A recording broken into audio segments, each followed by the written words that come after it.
Ahoy! Today on Aging Like Milk with the other John Brown, I check out a green Tone Tubby speaker with a hemp cone.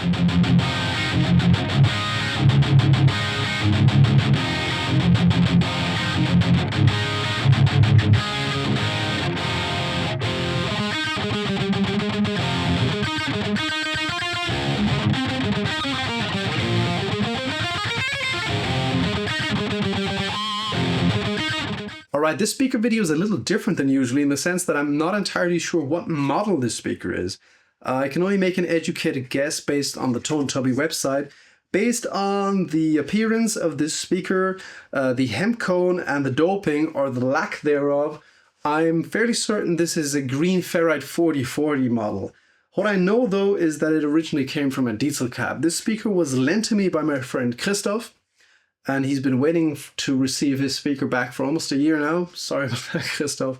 But Christoph runs a business, Gruber Musikelektronik.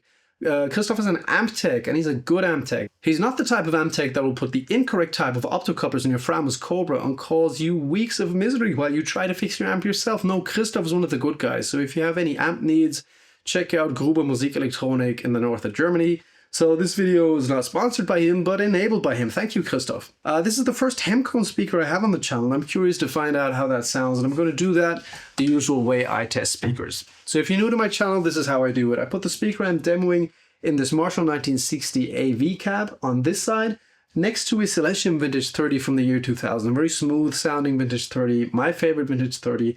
Everybody knows what a Vintage 30 sounds like. Everybody knows if they like them or not, so that is the reference we're using here.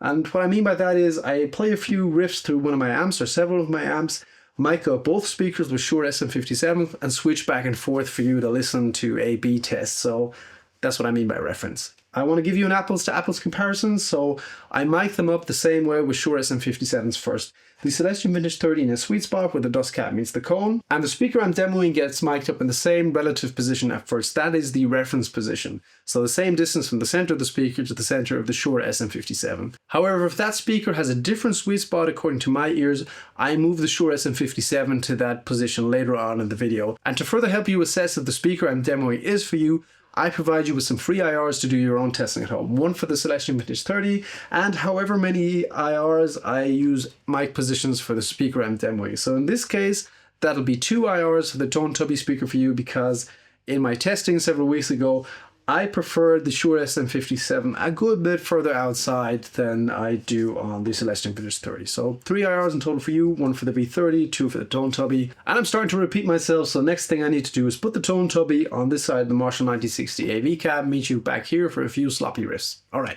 Just a few more things before we get going. You may have noticed this gigantic Diezel VH4 head under the usual EVH head. The reason is, with this new setup, I want to use some more amps in these videos, and also Christoph recommended using a Diezel VH4 with this speaker because, much like myself, he's a big Diezel fan, and the speaker came from a Diezel cab, so seemed like a good choice. I'll be switching back and forth using ye old KHE amp switcher up there. Anyway, let's go.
screwed up the pinch harmonics, but I love this guitar. I haven't played it in ages. It feels good. Yeah, I'm going to move the microphone to the alternative position. I'm already able to see on the graphs. I've got the screen open there, screen recording there, that it's very much lacking in the presence, but really pops up in the brilliance. It has a lot of high end, and I noticed that in my pre-selection testing, whatever you want to call it, and that's why I moved the microphone a good bit further outside, kind of to combat that. Now I've kind of screwed myself here. How am I going to move the mic without removing the amp? Oh, I've got a feeling this will backfire terribly on me. I did it! I did a thing!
that's enough for now.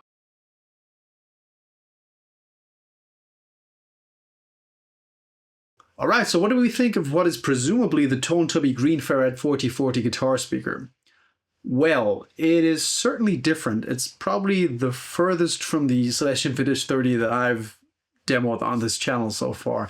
Really interesting frequency response. It falls off a cliff at 4K, so it leaves a lot of room in the highs, the presence area. So it's very smooth sounding, which some people may like. Interestingly enough, it really pops up in the brilliance area at 8K there aggressively, which I would say to some people might be fatiguing on the ears after a while. However, in a mixing scenario, I would imagine that a low pass filter would fix that easily. Let me know what you think. Try out the free IRs if you like those. Remember, I have a Patreon where I've uploaded an IR pack of this speaker and every other speaker I've demoed on the channel so far. You can join for $5 a month and get access to all of them. So if you like my IRs, that's probably a good deal. If you'd like to support me otherwise, there's affiliate links down below in the description and the pinned comment if I remember to make it. Yeah, let's chat. What other speakers would you like to see on the channel? Let me know in the comments below. That's all I've got for now. So thank you for watching and good night, good day, good morning, wherever you are. Bye.